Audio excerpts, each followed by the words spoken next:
Welcome back to another episode of Living with the K's. We're excited to be here and really want to dive in and share our origin stories, our dating stories. I know we jumped into a heavy topic last episode and I feel like we skipped some steps in the process.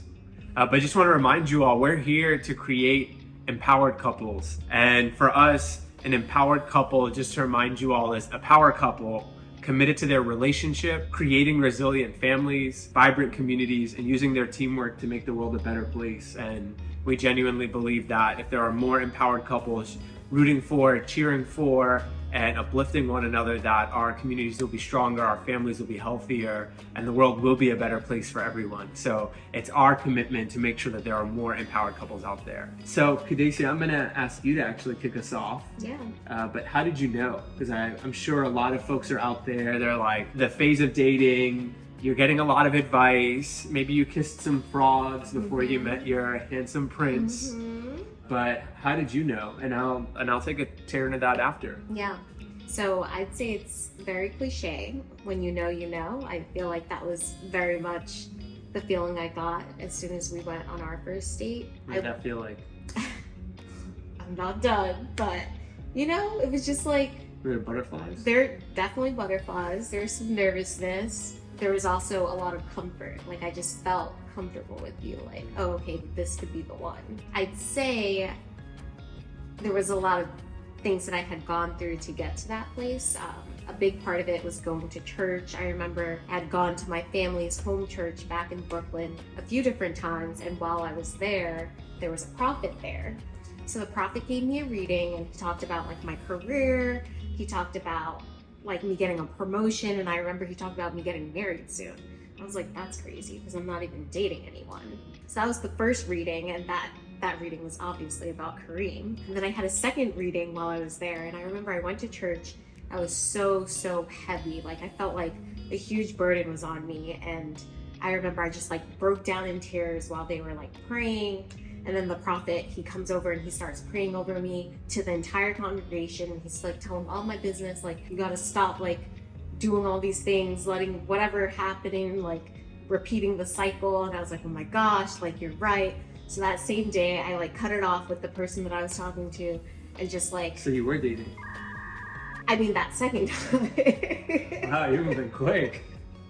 Whatever. So I cut it off and I'm like, all right, now it's like really time to focus on what I need to focus on. And then, yeah, Kareem literally popped up and I was like, this is the one. You said comfort earlier.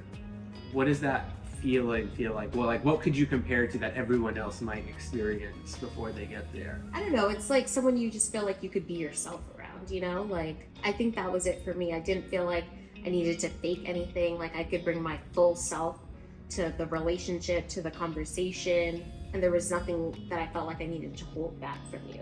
Like, you put on a pair of sneakers that were the right size and... Yeah, comfortable for me is more like, like you're going to bed and it's like great temperature, but like you're also cozy inside. Like, it's like that sort of feeling. Like, just want to uncover what that is.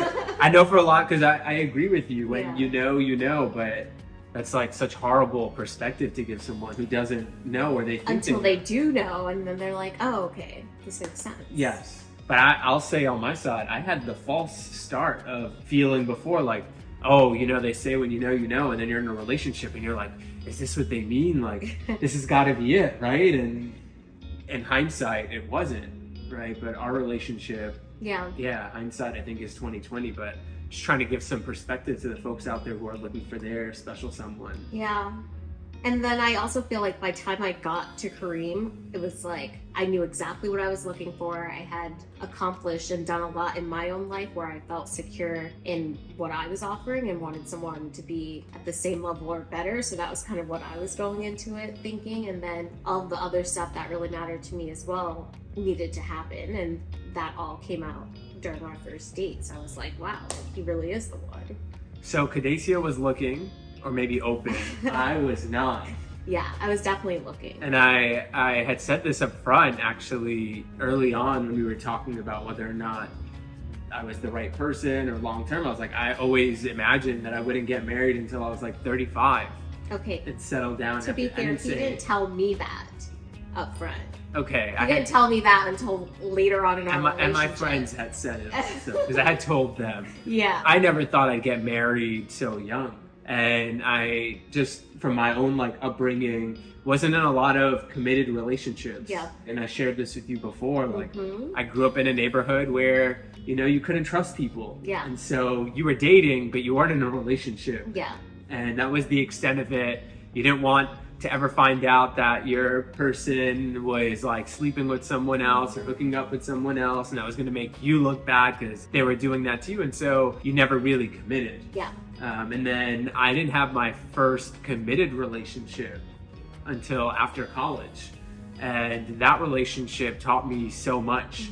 Learned a lot about myself. I learned a lot about what I wanted in a partner. I also learned some things I didn't want to learn about myself. Like at the time I was starting a company coming out of school, and I remember that was my number one priority. And I thought it was okay to kind of like verbalize that to your partner and let them know that they're not your number one priority. And so if you're not ready to make your partner your number one priority, you're probably not ready for be in a relationship. Let alone an empowered relationship. Yeah. And so I learned a lot from that first relationship. And I remember after that relationship was over, I continued to date, but I was dating to learn. I wasn't really dating with the purpose of finding my partner. I wasn't dating to date just to have fun or anything like that, but I was trying to figure out like, what was it that I liked? What was it that I didn't like? What is it that I enjoyed? I mean, if you know me, you know I'm big with lists.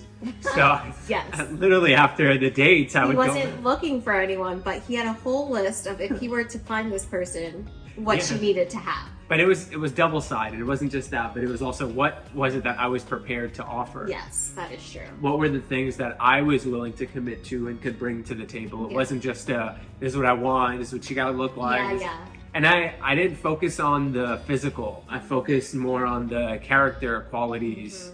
I cared a lot about the values. I think I had the benefit of knowing what my life's purpose was at an early age, but I also had the privilege of knowing what my core values were. And I say like I've had the same core values since I was probably 20. So that's over a decade already, and most people don't know. They're shaping, they're forming, but I had that extreme clarity for myself. And so when we had our initial like date, you know, you don't want to say you knew on the first date, but I know you said it already, so it's okay for me to say it. But I knew on the first date, right? Just so many of the values that were really important to me were showing up in our conversation. And we did have that very like cliche first date where you talked about your values, and most people don't get that deep during the first date. So I think it was like 4 hours probably or longer. I always say we went on 2 dates on our first date.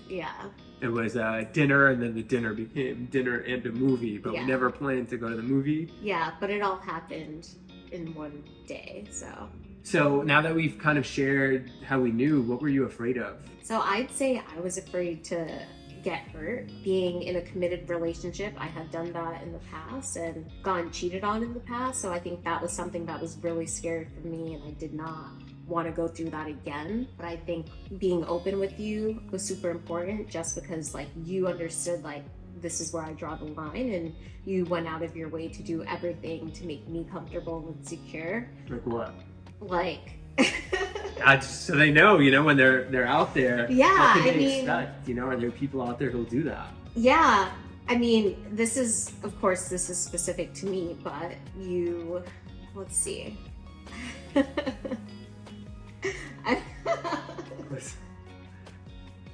Oh, you put me on the spot like that. We gotta be real with people. If we're gonna help them, we gotta be honest. I agree. So I think what was big for me was like you posted a picture of us, and it was like very big to be like, oh, like this is who I'm with. And I remember at the time, I don't even know if we were like dating officially yet, but the fact that you were able to do that and like publicly promote me, I was like, wow, like you must really like me. I think the other thing was our second date was New Year's Eve. So we actually ended up bringing in the New Year together, and I felt like that was huge because, you know, the ball drops, you kiss, it's like a really big romantic thing. There were fireworks on our There were also kiss. Fireworks, so that was like, it was like a fairy tale. It was easy with it being New Year's Eve, you know, and the fireworks going off.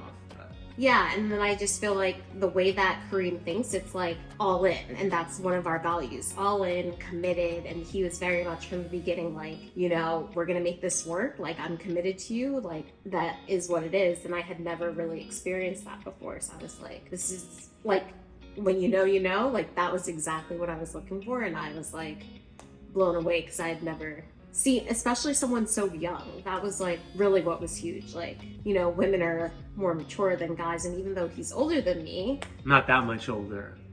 yeah, but you're older. Like me out here being a man or something. I'm not that old. Not yet. Don't age me. Yeah, but even though he's older than me, he did not act like the young boys out there, basically. So yeah. I was open to understanding what your insecurities were, Yeah. and I was one also sharing what those were on my side. Mm-hmm. And I think we were committed to making sure that those insecurities wouldn't become issues in our relationship. Yeah. And so, yeah, to your point about being all in, like I don't commit to a lot of things, but when I commit, I do go all in. Mm-hmm. On that. And I think it's really important for any relationship if you're going to get to that level of commitment. Now, the part that was always like messing with me was this came so much earlier in my life, and the one thing I will say is I've always had this like hopeless romantic like mindset. Mm-hmm. And there was a part of me that when I started to experience the love that we had for each other, felt like I didn't want to let this go. I didn't want to have any regrets in my life that I could possibly lose that. And I will say, like, the things I was more afraid of, like in that first date, I already knew wouldn't be big concerns. Like the first thing was, would I be distracted or pulled away from my core purpose, right? Building Practice Out, this education company that I believed so much and had already sacrificed so much for, but felt like God was calling me to do that. Would this relationship be distracting me from that? And that was always my big fear with getting engaged or married early. It was nothing to do with, oh, I'm young. It was women are a distraction. This dating stuff is a distraction. A committed relationship is going to be a distraction. Mm-hmm. But I felt like you really understood what it was going to be like, what it was going to take. And I felt like in the moment that you were going to help me. And so it wasn't just going to be me by myself anymore trying to do that. And by committing to you, I was actually committing more to my purpose and to what we were going to do together instead of just by myself. I will say that was a fear. Money is always a fear. And at least when you don't grow up with a lot of it, it is an insecurity on my side. Like, do you have enough? Is it too much? Are you dating because of the money? Yeah. And I feel like we were able to have very honest and open conversations about what that was. And sitting on the other side of that fear was, you know, I always believed that I was going to put the time and the effort in. I had a lot of faith that like God was going to order my steps and that, you know, my life would be filled with abundance on the financial side. It would never have been worth it for me to be sitting there with that by myself. There was always this longing, at least for me, to make sure that there was someone there to share that with, that journey, we weren't just going to end up at some destination and you have all this money, but you have no one to share it with, no one to care for, no one to care about. Yeah. And that doesn't feel good either. And so I knew at some point I'd be taking a risk anyway, and I felt like it was really easy taking that risk with you. So I mean that really was what it was for me, and I think I got over those fears. Like the more we dated, the more we spoke, our conversations just wouldn't end. We were texting all the time. Yeah. I think when Kareem didn't have a lot of time to text, but when I did, we were texting, and I feel like we skipped a lot of the games. That was something really early on. I think we were both aligned. I don't think there's anything wrong with games if both people like it. Yeah, but there were no games. It was very much like... Yeah, I think from the very first date, we were like, if we're not going to play any games with each other, right? And let's just get past that. Right.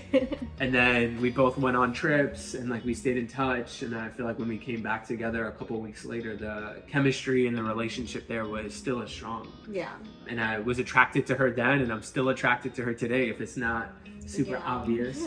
But I think that attraction does also matter, especially in the very beginning. All right, so let's not make this super long, but what were you excited about? So I was excited to have a partner that I could do life with. I feel like we talk about this a lot, but like you are my best friend and we have so much in common. I feel like aside from our values being aligned, like we just enjoy doing the same things. I think we talked about this recently. It's like we don't have that many friends outside of us just because we have so much fun doing things together.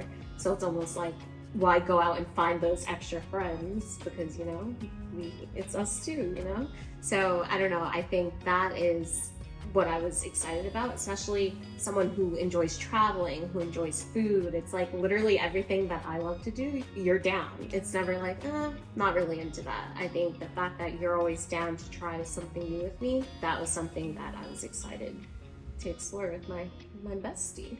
Well, thanks.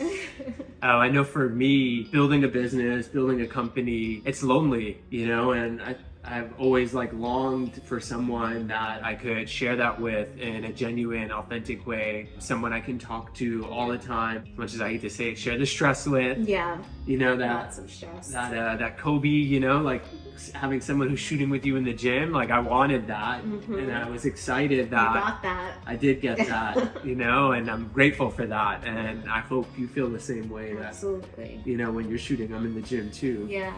But yeah, it's that friendship, that chemistry, aligned vision, I think, for just what we want to create together was there. That sense of responsibility to the world, to others, to our family, to our community. Those were all things that were really important to me. Do you have any tips for them, for folks who are really trying to build that empowered couple, especially early on when they're trying to find their partner? Yeah, I think making a list like Kareem had, I didn't have a written list, but I knew this is what I wanted, this is what I didn't want, and I think knowing what you're able to tolerate is huge. I think from past relationships, I learned so much. So I would go on a date and 2 seconds in, I know, oh, this is not gonna work. So having that list, definitely have it, because you don't want to waste time. We don't have time to waste. So definitely make a list. I think from my side, what I would say is, yes, you need clarity for what you're looking for, but you'll never be perfect. And so I think that's important. Don't wait until you're perfect. There's folks that I talk to and they're like, I have to wait until I have enough money, or I'm at a certain place in my career. I always feel like those are excuses. Yeah.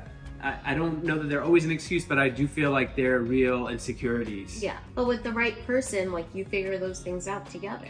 Yeah, absolutely. And that would have been my advice to that, or the perspective there is, when you find the right person, it'll mesh. Yeah. And you don't have to be at a certain point. In fact, part of being in an empowered relationship is finding someone who's going to build you up. Yeah. Someone who's going to help you get to wherever you're trying to get to further, but also you're doing life together with. It's not, hey, I get to this destination and then I meet the person and then we continue to wherever, but you're finished. Yeah, no. No, you're always building. So I'd say don't wait till you're perfect. You're never going to be perfect. In fact, we're human, we'll never be perfect just by design. I would also say spend the time doing the work on yourself. So Kadesia talked about where she had gone through, what she had learned about herself. I did the same. It wasn't just what am I going to get out of the relationship or what am I looking for, but what is it that I'm going to bring to this relationship? And so having the clarity around what it is you're going to bring to the table is a tip. But the other thing is having awareness. Just because I'm saying, hey, you're not perfect, that doesn't mean I'm giving you an excuse to be bad, right? Yeah. And what I'm instead hoping is you'll look at it and say, okay, I know where my shortcomings and faults are. I'm going to be vulnerable enough and trust you enough to share that with you. Hopefully believing that you're not going to take advantage of me by sharing that with you, but I'm going to be committed to working on those things. Yeah.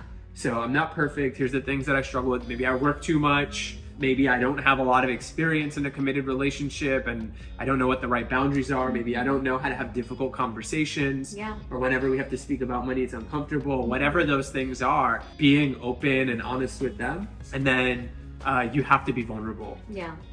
If you're out there and you're really looking for your partner or your soulmate, they're not gonna give in to a shallow superficial version of who you are, or wait until date number 10, because if they're serious and they're looking and you're not able to sort of share who it is you are and what you're looking for, maybe the things that you need to feel safe and secure, if all of those things come out later, it's not gonna work. You will have missed your chance. So, and I know it sucks because you're afraid to put yourself out there and have someone break your heart, but the truth is vulnerability is what builds the trust. A lot of people think, oh, I need to build trust first and then I can be vulnerable.